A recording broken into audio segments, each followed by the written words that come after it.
আসসালামু আলাইকুম প্রিয় দর্শক, আপনি কি জানেন আল্লাহ তাআলা সপ্তাহের প্রতিটি দিনের জন্য কিছু বিশেষ রহমত ও বরকত নির্ধারণ করেছেন।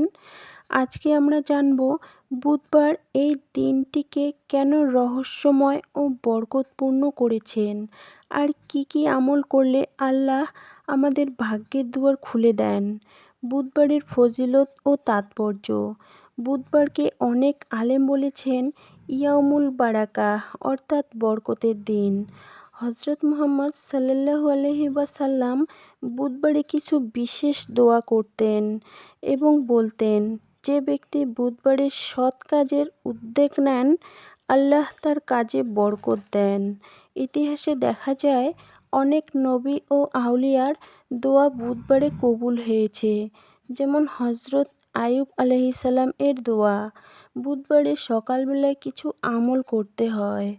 ফজরের নামাজের পর ৭০ বার আস্তাগফিরুল্লাহ বলুন, এতে রিজিকের দরজা খুলে যায়। সূর্য ওঠার পর সূরা ওয়াকিয়াহ তেলাওয়াত করুন, এতে রিজিক বৃদ্ধি পায় ও দারিদ্র্য দূর হয়। দরিদ্রদেরকে কিছু খাওয়ান বা সদকা করুন। নবী সাল্লাল্লাহু আলাইহি ওয়াসাল্লাম বলেছেন, সদকা বিপদ দূর করে। বুধবারে দুপুরে ও বিকালে কিছু আমল আছে। দুপুরে দরুদ শরীফ ১০০ বার পাঠ করুন। রাসূল সাল্লাল্লাহু আলাইহি ওয়াসাল্লাম বলেছেন, যে আমার উপর দরুদ পাঠ করে আল্লাহ তার দুঃখ দূর করে দেন। আসরের নামাজের পর ৩ বার রাব্বি ইন্নী লিমা আনজালতা ইলাইয়া মিন খাইরিন ফাকির, এই দোয়া পাঠ করুন।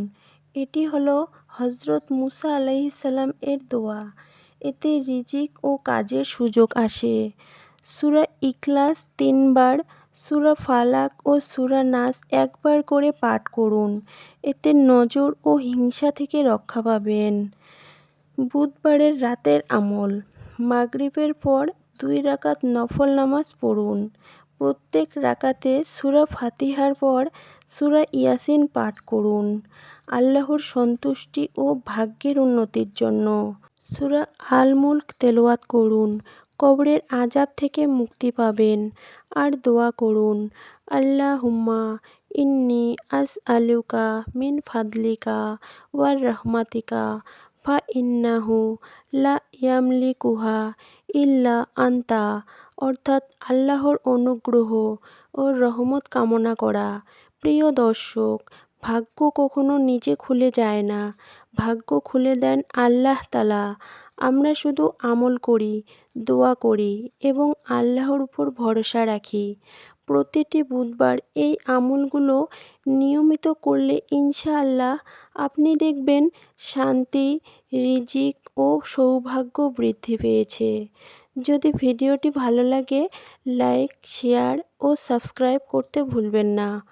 আর নিচে কমেন্টে লিখুন আপনি বুধবার কোন আমলটি করেন।